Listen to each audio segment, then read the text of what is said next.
सुधा मूर्ती या प्रसिद्ध लेखिका आहेत, पण त्यांचे मी वाचलेले पहिले पुस्तक म्हणजे हरवलेल्या मंदिराचे रहस्य. ही एक कादंबरी आहे आणि मला ही कादंबरी खूप आवडली. वाचता वाचता 3च दिवसात ही कादंबरी पूर्ण केली. यात एका लहान मुलीची कथा आहे जी उन्हाळ्याच्या सुट्टीत तिच्या गावी जाते. गावाला तिला आलेले वेगवेगळे अनुभव, गावची राहणी, गावचे वातावरण, गावचे घर, तिचे आजी आजोबा आणि मित्र, अशा साऱ्या गोष्टीत ही कथा फिरते. पण कथेला टर्निंग पॉइंट येतो, तो म्हणजे मुलीला जेव्हा काहीतरी जुने रहस्यमय गोष्टी सापडली जाते आणि त्यानंतर वाचण्यात येणारी मजा काही औरच होती.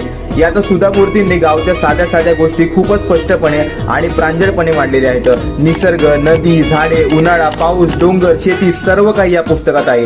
ग्रामीण जीवन खूप सुंदर दिलेले आहे. प्रत्येकाला स्वतःच्या गावची आठवण करून देणारे असे हे पुस्तक म्हणजे हरवलेल्या मंदिराचे रहस्य.